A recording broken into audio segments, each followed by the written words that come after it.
Hello दोस्तों, welcome to my channel easy by tricks.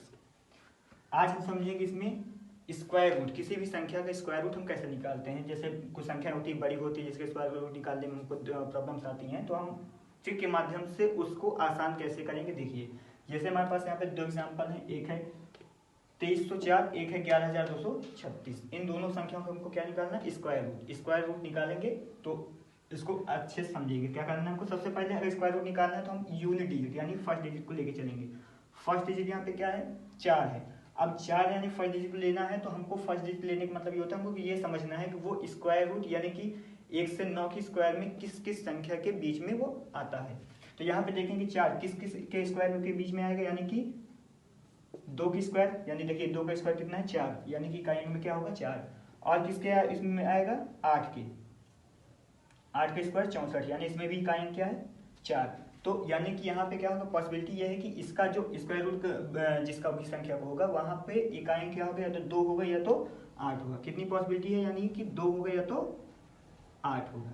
ठीक, अभी कंफर्म नहीं है कि कौन सी संख्या हम को लेके चलेंगे, तो हम लिख दे रहे हैं कि या तो 2 या तो 8। आगे चल के हम इसको कंफर्म करेंगे कि इसमें 2 होगा या 8 होगा।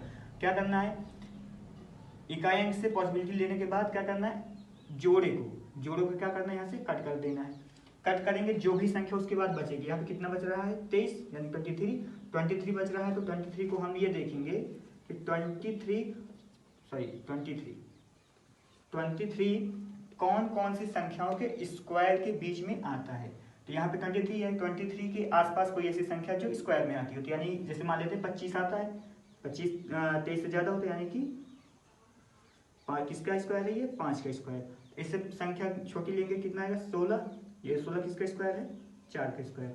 अब जो भी संख्या को देखेंगे जिसके जिन जिन स्क्वायर के बीच में आएगा उस संख्या के छोटी वाली संख्या के स्क्वायर हम उठा के चलेंगे।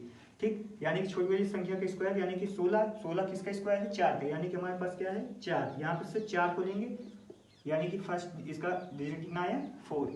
अब हम जो इसका इकाई अंक उठाएंगे, या तो यहाँ पे 2 होना चाहिए या तो 8 होना चाहिए, हमको कंफर्म नहीं है। अब इसको कंफर्म करने के लिए क्या करेंगे, जो यहाँ पे हमको फर्स्ट डिजिट मिलेगा उसमें क्या करेंगे, उसकी ही अगली संख्या से मल्टीप्लाई करेंगे। यानी 4 मिला था, 4 में अगली संख्या कितनी है 5 से क्या करेंगे मल्टीप्लाई करेंगे, कितना आया 20। अब यहाँ पे जो संख्या हमको मिलेगी और जो हमारे पास यहाँ पे अतिरिक्त संख्या बच रही है उससे हम इसकी तुलना करेंगे। तुलना करने का मतलब ये होता है कि देखेंगे छोटी है बड़ी है बराबर है कैसे है। यदि संख्या छोटी है, देखिए यहाँ पे क्या है, ये इस वाली संख्या से क्या है छोटी है ना, छोटी है। यदि संख्या छोटी है तो हम क्या करेंगे, यहाँ पे बड़ी वाली संख्या को लेके चलेंगे। संख्या छोटी है तो क्या करेंगे, हम बड़ी वाली संख्या को लेके चलेंगे, यानी कि इसका आंसर कितना बना 48। अगर यहीं पे मान लीजिए संख्या ये बड़ी आती, इससे बड़ी होती, तो क्या करते हम छोटी वाली संख्या को लेके चलते। यदि संख्या बराबर होती तब भी हम क्या करते, छोटी वाली संख्या को लेके चलते। लेकिन यहाँ पे क्या है, संख्या क्या है बड़ी है, तो हम क्या करेंगे, ये वाली संख्या बड़ी है, जो हमने मल्टीप्लिकेशन किया वो छोटी है, तो छोटी वाली संख्या के साथ क्या करेंगे, यहाँ पे बड़ी वाली संख्या का संबंध बना के लिखेंगे। तो यहाँ पे कितना आया 48। अब इसी तरह हम अगले क्वेश्चन का समझेंगे ताकि आपको पूरी तरीके से क्लियर हो जाएगा। यहाँ पे देखिए इस संख्या के हम इकाई अंक को लेते हैं, यानी कितना है 6।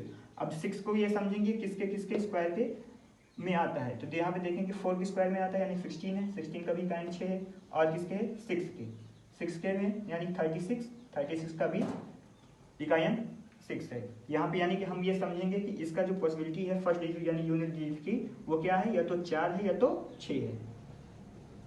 ठीक, कंफर्मेशन हमारे पास नहीं है, इसलिए हम क्या करेंगे, दोनों को मान के चलेंगे, आगे चल के इसको कंफर्म करेंगे।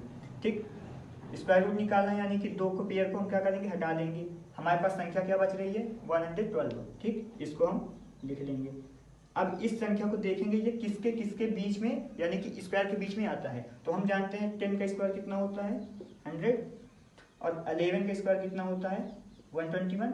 ठीक, इन दोनों संख्याओं के बीच में आ रहा है। हम जानते हैं कि जब स्क्वायर जिसके बीच में आता है उसमें छोटी वाले स्क्वायर को हम उठा के चलते हैं। ये किस छोटा वाला संख्या कौन सी है 100, यानी 100 किसका स्क्वायर है 10 का स्क्वायर है। तो हम क्या उठा के चलेंगे 10 को, यानी कि इसका हम डिजिट कितना आया पहले 10। अब हम लास्ट डिजिट हम क्या, इसको यहाँ पे 2 पॉसिबिलिटीज है हमारे पास, या तो 4 या तो 6। अब हमारे पास कंफर्म करने के लिए क्या करेंगे, जो हमारे पास पहले डिजिट हम यहाँ पे उतारेंगे उस डिजिट में उसी की अगली संख्या से मल्टीप्लाई करेंगे। तो अगली संख्या क्या आएगी 10 के बाद 11 मल्टीप्लाई करेंगे तो कितना आएगा 110। अब यहाँ पे क्या करेंगे, तुलना करेंगे। तुलना करने का मतलब है जो हमारे पास संख्या बचती है अतिरिक्त, तो उससे तुलना करेंगे, यानी कितना है 110। 110 इस संख्या से क्या है, छोटी है ना। और जब संख्या छोटी निकलती है तो हम क्या करते हैं, बड़े वाले संख्या का संबंध बनाते हैं, यानी कि आंसर कितना आया 106। तो कहने का मतलब ये है कि इसका स्क्वायर रूट कितना आया, ये संख्या। ठीक, इसी तरीके आप दोनों एग्जाम्पल समझ सकते हैं कि हम स्क्वायर रूट कैसे निकालते हैं। इसी तरीके के और भी वीडियोस के लिए चैनल को सब्सक्राइब करिए, लाइक करिए, शेयर करिए, और आपका भी कोई भी क्वेश्चन हो तो उसको आप कमेंट बॉक्स में करके पूछ सकते हैं। हम क्वेश्चन को सॉल्व करके आप तक पहुंचाने की पूरी कोशिश करेंगे। धन्यवाद।